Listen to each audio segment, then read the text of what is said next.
অনেকদিন ধরে প্ল্যান করতেছিলাম যে রাতের বেলায় পুরান ঢাকায় যাব আলম খানের চা খাওয়ার জন্য। তো যেই কথা সেই কাজ, দেখতে দেখতে চলে আসলাম আমরা আলম খানের টি স্টলের এখানে। তো আইসেই দেখলাম যে অনেক ভিড়। তো যাই হোক, ভিড়ের মাঝখান দিয়ে চলে গেলাম চা নেওয়ার জন্য। আসলে চা নেওয়ার জন্য ওদের রেগুলার যেই চাটা মানে 10 টাকা আলম খানের জিরো টি, ওইটা অনেক বেস্ট। তারপরেও আজকে ট্রাই করব হচ্ছে গিয়ে আলম খানের মালাই চা। তো মালাই চা আমাদের জন্য বানাচ্ছিল তারা। আসলে দেখতে পাচ্ছেন অনেক সুন্দর একটা গ্রান আসতেছিল, যদিও আপনারা পাবেন না কারণ আপনারা ফেসবুক থেকে ভিডিওটা দেখছেন, আর যারা সরাসরি যাবেন তারা এই জিনিসটা ফিল করতে পারবেন। তো দেখতে পাচ্ছেন আমাদের চাটা মোটামুটি বানানো হচ্ছে। তো এখন এটাতে মনে করেন না শর্ট দিয়ে দিচ্ছে তারা। তো দেন হচ্ছে গিয়ে কফি দিয়ে দিবে, একটু একটু দুধ দিয়ে দিবে। তো দুধ দেওয়ার পরে হচ্ছে দিয়ে আমাদের আলম খানের চা রেডি।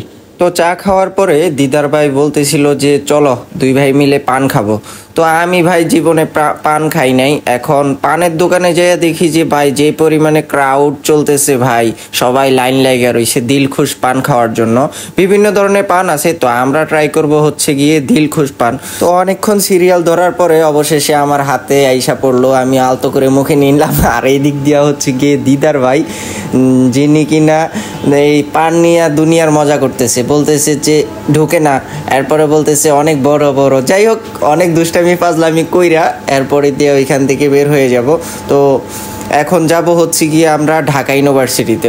তো রাতের ঢাকা ইউনিভার্সিটিটা সত্যি অনেক সুন্দর হয়, আপনারাও ভালো করে জানেন।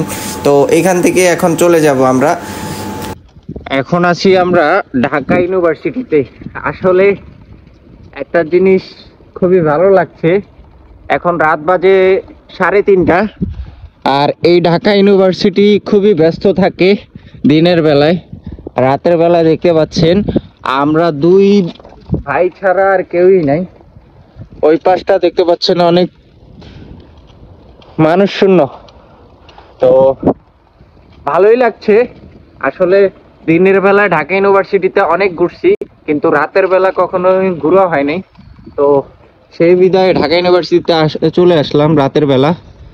আসলে কয়েকজন লোক ছাড়া এই ঢাকা ইউনিভার্সিটিতে রাতের বেলা কেউই নাই। তো দাদা কি খবর? ফুল ফুল ভাল লাগছে? খুব ভালো লাগছে দাদা। বাট হচ্ছে যে কাশিটা বেড়ে গেল না ঠান্ডার সাথে। ঠান্ডা উপভোগ করতেছি, শেষ ঠান্ডা।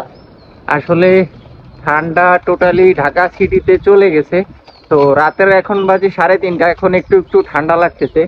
তো দিদার ভাই অসুস্থ, তারপরও নিয়ে বের হয়ে গেলাম। যাই হোক, দেখতে দেখতে কথা বলতে বলতে চলে আসলাম টিএসসিতে। দেখতে পাচ্ছেন সামনে হচ্ছে সেই টিএসসি। এই জায়গাতেই আন্দোলনের সময় অনেক রাজত্ব করছিল। আসলে এটা হচ্ছে রোকেয়া হল, দেখতে পাচ্ছেন।